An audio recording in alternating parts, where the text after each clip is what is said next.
గురించేనా నువ్వు చెప్పింది? అవునండి, మా మామగారు మా అత్తగారు. నమస్కారం అండి. నమస్కారం అమ్మా. నమస్తే. మా ఆవిడ. నమస్తే. నమస్తే. అమ్మా, అమ్మగారు చాలా మంచోరులా ఉన్నారే. అవునరా, మహాలక్ష్మిలా ఉన్నారు. నీ కడుపు నిండా అన్నం పెడతారు. ఓయ్ మనవడా, ఆ అమ్మాయికి అందరి గురించి చెప్పావు, మరి నా గురించి చెప్పలేదే? చెప్పాను బామ్మగారు, మీరే ఇంటికి పెద్ద దిక్కని. నమస్కారం బామ్మగారు, నేను మిమ్మల్ని దగ్గరుండి చూసుకోవటానికే వచ్చాను. రాగానే సరిపోదు, నేను నీకు కొన్ని ప్రశ్నలు వేయాలి. అడగండి. ఇలా నిలబడి అడిగితే ఏం బాగుంటుంది? కుర్చీలో కూర్చుని దర్జాగా అడుగుతా. అయ్యో, వద్దండి. భయపడ్డావా? అది కాదు, ఆ కుర్చీకి కర్ర లేదు. ఏమే కర్ర పెట్టలేదా? మాటలు ఇప్పుడు మర్చిపోయానండి. అమ్మో అమ్మో, నేను పరాగ్గా కూర్చుంటే నా నడు ఏమైపోయేది? అమ్మా, నువ్వే లేకపోతే నా పరిస్థితి ఏమై ఉండేది? ఒరే మనవడా, ఈ అమ్మాయి నాకు బాగా నచ్చింది. నన్ను చాలా బాగా చూసుకుంటుంది. ఇక నిద్రలో కూడా భయం లేకుండా నడవచ్చు. పోన్లేమ్మా, నీకు నచ్చిందంటే అందరికీ నచ్చినట్టే. ఆగండి బామ్మగారు, అక్కడ కళ్ళజోడు ఉంది. Thank you. ఏమిటండి ఆ మతిమరుపు? మీరేమనుకోనంటే ఒక మాట. ఏమిటమ్మా? వంటగదిలోంచి ఇప్పుడే మాడువాసన మొదలైంది. అమ్మో అమ్మో, నా మతిమరుపు పండ. అది మా అత్తగారి కోసం వేసిన దెబ్బరొట్టే. అది మాడిందంటే నాకు మాడుద్ది. అది మాడాలి, నీ పని చెప్తాను. అల్లుడు, నువ్వే తెలివైన వాడు అనుకుంటే నీకంటే తెలివైన అమ్మాయిని తీసుకొచ్చావు. అమ్మా, లోపల తీసుకెళ్ళి. ఈ ఇంట్లో అందరికీ అన్ని జాగ్రత్తలు చెప్పావు, మరి మా ఇద్దరికి ఏ జాగ్రత్తలు చెప్పలేదే? ఇంత మంచి భార్యాభర్తలకి ఒకరు జాగ్రత్తలు చెప్పాలా? పద లోపలికి వెళ్దాం.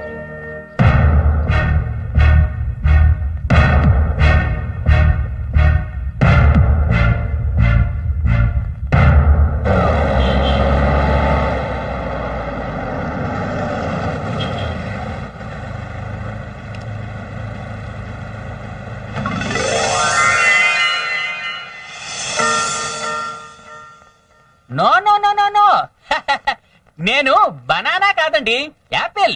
Apple MBBS. విచిత్రమైన కేసులను మాత్రమే డీల్ చేస్తాను. నాకు డబ్బు ముఖ్యం కాదండి, పేరు ముఖ్యం. నేను 24 అవర్స్ తిరుగాడే ఏటీఎం ని, అంటే 24 అవర్స్ అవైలబుల్ అయ్యే ఎనీ టైం మెడికల్ ప్రాక్టీషనర్ ని. మీరు ఎప్పుడైనా టచ్ చేయొచ్చండి. ఓకే. నమస్కారం డాక్టర్ గారు. మీరు ఇందాక ఫోన్ చేస్తే రమ్మన్నారు. ఓ, భూషణం గారా, రండి కూర్చోండి. బయట కూర్చుంటాను. పర్వాలేదు, వీళ్ళు మన పేషెంట్లే, కూర్చోండి. ఎలా ఉందమ్మా మీ వారికి? మీ దయ వల్ల మా వారు కొంచెం లైన్ లోకి వస్తున్నారండి. అక్క అక్క, బావగారు బాగున్నారే? అదేంటి అక్క అంటాడు? ఇప్పుడు నయమండి, ఇంతకు ముందు అమ్మ అనేవారు. చూసారా, నా ట్రీట్మెంట్ తో అమ్మ స్టేజ్ నుంచి అక్క స్టేజ్ కి తీసుకొచ్చాను. ఈయనకి రిలేషన్ క్యాంట్రీల్ అనే విచిత్రమైన జబ్బు ఉంది. ఈ జబ్బు ఉన్న వాళ్ళకి మనుషులు తెలుసు, వరుసలు మర్చిపోతారు. అడ్రస్లు తెలుసు, దారులు మర్చిపోతారు. సంతకం తెలుసు, చదవడం మర్చిపోతారు. పేపర్ మీద సంతకం చేయడానికి ఏమో చిరాకు పడతారు, చెక్కు బుక్ మీద సంతకం చేయడానికి సరదా పడతారు. అందుకేగా ఈయంతో ఉంటున్నాను. చెల్లి రావే. అక్కడి నుంచి చెల్లెలికి వచ్చింది. చూసారా, ట్రీట్మెంట్ లో గుణం కనిపిస్తుంది. మీరు ఈ మందులే కంటిన్యూ చేస్తే మీ ఆవిడగా గుర్తొచ్చేస్తుంది. వెళ్తామండి. అలాగే. మీ ప్రాబ్లం ఏంటి సార్?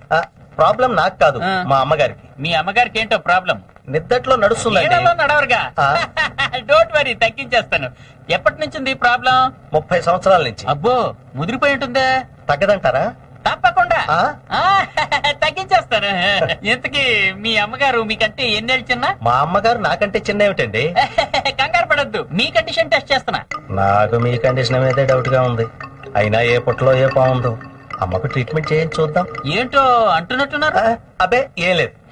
సి, నేను డబ్బు కంటే పేరు కోసం ఎదురు చూసే మనిషిని. మీ అమ్మగారు నిద్ర జబ్బు తగ్గిస్తే నా కంట్రీ లెవెల్లో పేరు వస్తుంది. కాకపోతే నేను మీ ఇంట్లో ఉండి ఆవిడ అబ్జర్వ్ చేయాలి. నా స్టైల్లో ఇన్వెస్టిగేటివ్ ట్రీట్మెంట్ చేయాలి.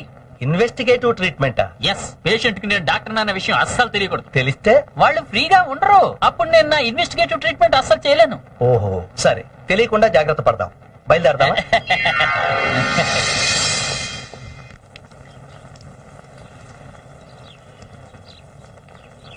ఏంటల్లుడు, ఆఫీస్ కా? అవునండి.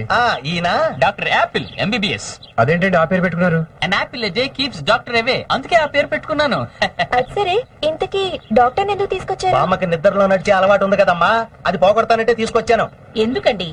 ఆవిడ చూసుకోవడానికి ధను ఉంది కదా. అవును బాబు గారు. ఎన్ని రోజులని కాపలాగాస్తావమ్మా? పైగా అది ముదిరిందంటే చాలా ప్రమాదం. నేను వచ్చేసాక ఇక వాకింగ్ లో ఓన్లీ స్లీపింగ్స్. 70 తగ్గించేస్తాను. ఎన్ని రోజులని కాపలాగాస్తారు? కరెక్టే, దురద ఉంది కదా అని గోడు పెంచుకోవడం కంటే దురద తీసేయడం బెటర్. నాకు అర్థం కాలే. నాకు అర్థం లేదు, బామొస్తే మొత్తం అర్థం అవుతుంది. ఇంకో విషయం, ఎట్టి పరిస్థితుల్లోనూ నేను డాక్టర్ అని ఆవిడకి చెప్పకూడదు. చెప్పినా నమ్మదు. ఆ? అదిగో బామ్మగారు వస్తున్నారు. ఏమిటి మనవడా ఇంకా ఆఫీసు బయలుదేరలేదేంటి? ఈయనెవరు? ఎవరో చెప్పుకొని చూద్దాం. నేను డాక్టర్ నేను చచ్చినా కనిపెట్టలేదు. నా స్టైల్ కి పర్సనాలిటీకి ఏ టాటా కొడుకునో బిర్లా మనవన్నో అనుకుంటుంది. చెప్పప్ప ఎలా కనపడుతున్నాను? వంట వాళ్ళ కనబడుతున్నావు. వంటోడా? కనీసం వండిన వంటలు తినేవాళ్ళు కూడా కనపట్లేదు బామ్మగారు. వీడు తినేవాడు కాదు, వంటాడే. ఆ? ఒకవేళ వంటాడు కాకపోతే వంటల దగ్గర మూటలు మోసుకునేవాడు. మొత్తానికి వంటిని దాటం లేదు. ఏ బేసిస్ మీద మీకు ఎలా కనపడుతున్నాను? నీకు చెప్పాలి ఏమిటో గూట్లే. అడిగినప్పుడు చెప్పొచ్చుగా. అడిగితే చెప్పడానికి వీడేమైనా డాక్టరా? బామ్మ ఈ డాక్టర్ లా కనిపించట్లేదా? వీడు డాక్టర్ ఏమిటి మనవడా? పోనీ మెడలో స్టెతస్కోప్ పెడితే? ఏనుకు తొండం పెట్టినట్టుంటుంది. పోనీ మీరు డాక్టర్ అని చెప్పేస్తాను. వద్దు. అంటే మీరు నన్ను వంటోడుగా ఫిక్స్ అయ్యారా? వంట వాళ్ళ ఏంటి, వంటాడివే. ఓకే ఓకే, ఓ వారం రోజులు మీకు వంటోడుగా ఉంటాను. ఏ ఆ తర్వాత ఉండవా? ఆ వంటలు తింటే మీరుండరు. మాకు వంట వాడు అవసరం లేదు. పోనీ ఉండనివే అమ్మా. సరే నువ్వు చెబుతున్నావు కాబట్టి వీడిని ఉండనిస్తున్నాను. రేయ్ వీడితో జాగ్రత్త. వంట చేసేటప్పుడు జీడిపప్పులు ఎండు ద్రాక్షలు మింగేసేలా ఉన్నాడు. అందుకే పొట్ట చూడు ఎలా ఉబ్బిందో.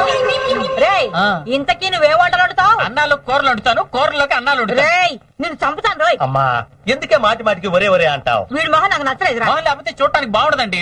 ఏ నీ మొహం సంగతి నాకెందుకురా? వంట బాగా చేయిపో. థాంక్స్. థ్యాంక్స్ దేనికిరా? ఆర్డర్ తీసుకో. చెప్పండి. రొయ్యల వేపుడు ఇష్టం, పీతల పులుసు ఇష్టం, మేక పొలావ్ ఇష్టం. ఇవన్నీ వేడి వేడిగా వడ్డించి నన్ను చంపేసుకోరా. పోరా పో.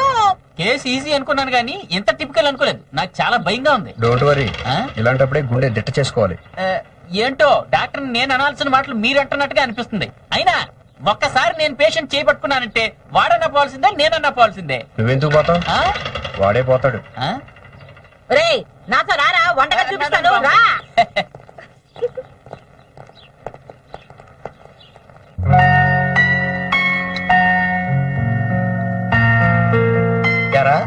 భాను పెళ్లికి రారా అని ఎప్పుడో ఫోన్ల మీద ఫోన్లు చేస్తే పెళ్లికి రాకుండా డుమ్మా కొట్టేసి తీరిగ్గా ఇప్పుడు దిగబడ్డావా? ఒరే నేనుండేది ఇండియాలో కాదురా, అమెరికాలో. ఎప్పుడు పడితే అప్పుడు రావటానికి కుదరదురా. ఫోన్లేండి డాడీ, ఇప్పటికైనా వచ్చారు. వచ్చాడు సరేనమ్మా, గంటలో వెళ్ళిపోతాడంట. అదేంటన్నయ్య గారు? అవునమ్మా, రేపు పొద్దున్నే వెళ్ళిపోవాలి. ఈలోగా కనీసం 30 మంది ఫ్రెండ్స్ అయినా కలవాలి. రా అల్లుడు రా. అల్లుడు ఈ నా ఫ్రెండ్ ఆనందరావు, అమెరికాలో ఉంటారు. హలో, మా అల్లుడు రాజు, వాళ్ళ అబ్బాయి. హాయ్. హాయ్, కూర్చోండి. So smart. అబ్బాయి చాలా బాగున్నాడు కదండి. మా భాను సెలక్షన్ సింప్లీ సూపర్. చూడు బాబు, పొరపాటును కూడా అమెరికాకి రావద్దు. ఏమండి, కనీసం రోజుకి 10 మంది అమ్మాయిలైనా నిన్ను ముద్దు పెట్టుకుంటారయ్యా. Excuse me. అల్లుడు ఎప్పుడు బిజీ. ఆయన వచ్చిన తర్వాత నా బిజినెస్ అద్భుతంగా డెవలప్ అయింది. ఎట్టి పరిస్థితుల్లోనూ ఆ టెండర్ మనకే రావాలి. ఓకే? అమ్మా ఆకలేస్తుంది, అన్నం పెట్టమ్మా. కాసేపు ఆగు నాన్న. వాళ్ళకంటే ముందు మనం తినకూడదు. వాళ్ళందరూ తిన్నాక నీకు పెడతాను. వాళ్ళు ఎప్పుడు తింటారో, నాకు ఆకలేస్తుంది, అన్నం పెట్టమ్మా. సరిపదా.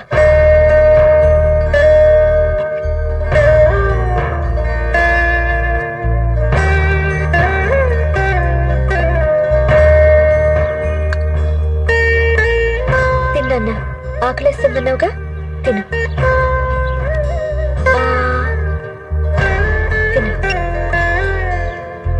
బాగుందా? ఏమ్మా నువ్వు ఇంట్లో పని చేయడానికి వచ్చావా, పీకల దాకా మెక్కడానికి వచ్చావా? వేడి వేడిగా ఉంటే గానీ ముద్ద దిగదాయ్యా నీకు.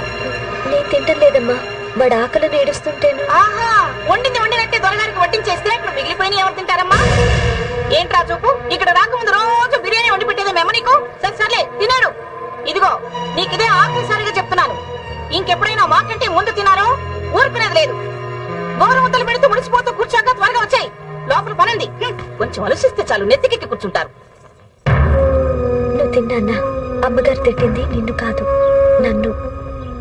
అమ్మా ఆకలేస్తే అన్నం అడగకూడదా? అడగచ్చు నాన్న, కానీ వాళ్ళు తిన్న తర్వాతే మనం తినాలి. అమ్మా మనం ఇక్కడ ఉండొద్దమ్మా, వెళ్ళిపోదాం. అలా అనకూడదు నాన్న, మనం బాగుండాలని రాజు సార్ మనకి ఇక్కడ పనిపించారు. మనం వెళ్ళిపోతే ఆయనకి చెడ్డ పేరు వస్తుంది. ఆయన మనసు బాధపడకూడదు. తిను, నా బంగారు కొండ కదా.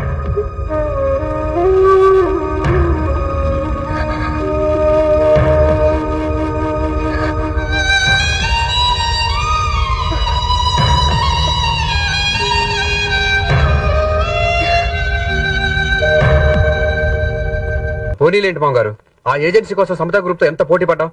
ఆ డీల్ కాస్త వాడు కొట్టేశాడు. చిచ్చి, మనకెంత షేమ్. అదేం ఆలోచించదు ఈవిడ. నేనేదో కావాలని చేసినట్టు మాట్లాడతారేంటి? వర్క్ అన్న తర్వాత కొంచెం డెడికేషన్ ఉండాలి. అంటే ఏంటి? ఆఫీస్ వదిలేసి నీ క్లబ్బులకి పార్టీలకి తిరుగుతున్నానా? అసలు నీకు పని చెప్పడం నాది బుద్ధి తక్కువ. అంటే నేను అది చేతకందన్నా? కొట్టేటి ప్రత్యేకంగా చెప్పాలా? మరీ అంత వెటకారంగా మాట్లాడక్కర్లేదు. ఆఫీస్కి వచ్చింది వెటకారాలు ఆడడానికి కాదు, పర్ఫెక్ట్ గా పని చేయడానికి.